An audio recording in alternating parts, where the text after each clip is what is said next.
Comment comprendre que pendant que certaines grandes écoles, pendant que certains instituts de formation professionnelle et supérieure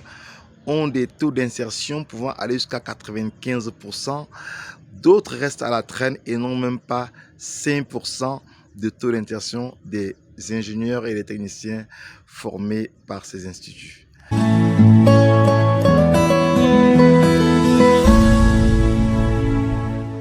Bonjour, mon nom est Jocelyn Maglarayumbi, ingénieur de télécommunications depuis presque plus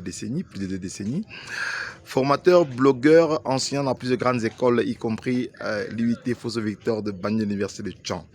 Dans cette vidéo, je voudrais qu'on puisse réfléchir ensemble sur la problématique d'insertion des jeunes ingénieurs et techniciens formés dans nos instituts de formation professionnelle et supérieure ou simplement dans nos centres de formation professionnelle. Comment est-ce qu'il est possible qu'un institut forme ou une grande école forme des jeunes ingénieurs mais qui n'arrive pas à trouver insertion professionnelle dans un environnement où on a tellement besoin de techniciens et des personnes opérationnelles pouvant exercer ou bien opérationnaliser l'industrie ou l'économie dans laquelle on se trouve. Alors, les problématiques d'insertion, d'abord de formation à la demande d'adéquation, formation, emploi, sont des problématiques très importantes dans le contexte africain et spécifiquement dans le contexte camerounais.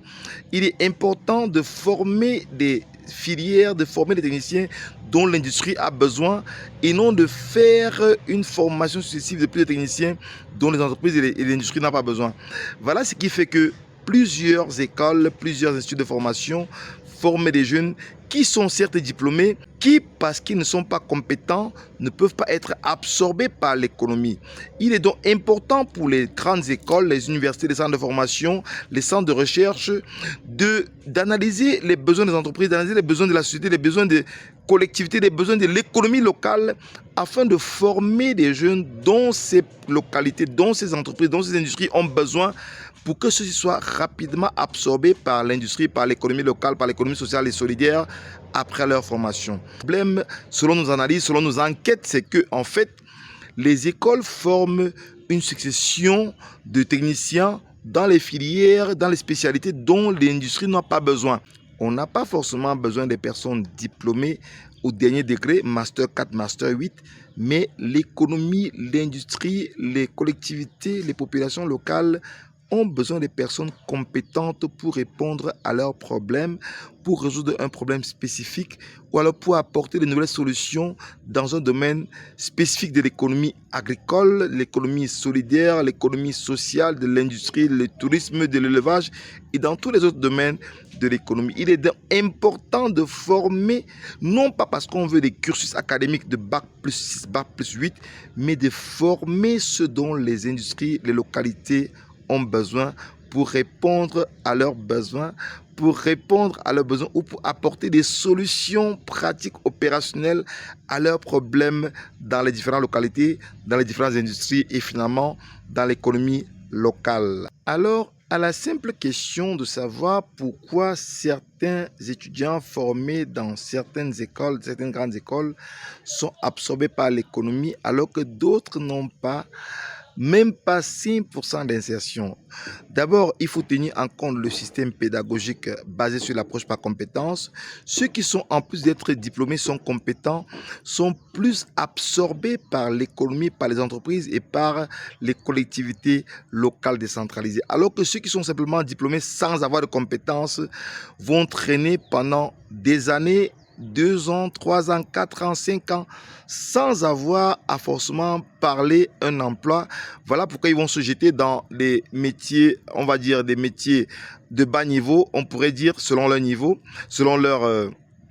leur niveau d'études, pour être bench skinner, pour être... bref, ils vont se jeter dans les métiers où on n'a pas forcément besoin de compétences. Et là, on dénote qu'il y a une surdiplomation des jeunes Africains parce que tout le monde court derrière les diplômes, mais très peu de personnes courent après la compétence. Il est important qu'en plus d'être diplômé, que vous soyez compétent et pratique opérationnel dans un domaine spécifique, que vous soyez focus dans une spécialité afin d'accroître votre taux d'employabilité après la formation. Et le problème est crucial non seulement au Cameroun, mais dans tous les pays d'Afrique, dans tous les pays africains, c'est le même problème. Il y a une surdiplomation par rapport au taux d'employabilité qu'on pourrait avoir. Et que faire maintenant pour résoudre le problème?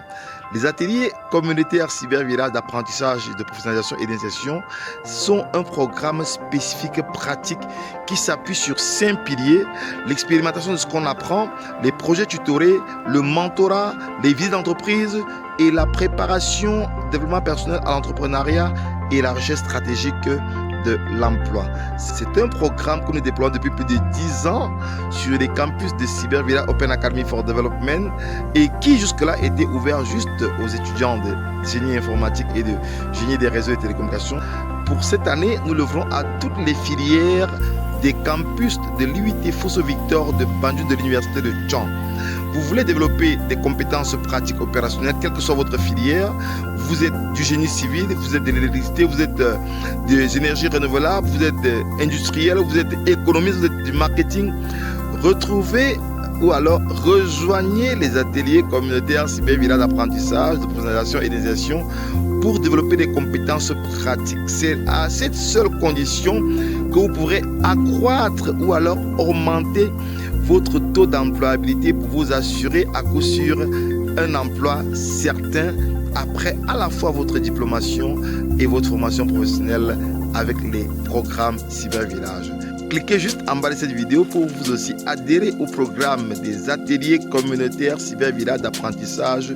de professionnalisation et d'insertion pour faciliter par la suite votre insertion professionnelle après votre diplomation. Mettez-nous un bon pouce comme ça si vous admirez ce que nous faisons. Abonnez-vous à notre chaîne et puis partagez la vidéo au maximum parce que si la vidéo ne vous aide pas, elle pourra aider d'autres personnes pour augmenter le taux d'employabilité, faire des exercices pratiques, avoir des mentors, à faire des projets tutorés afin d'accroître son taux d'employabilité. Quant à moi, je vous dis ciao, à très bientôt les aventures du cybervillage.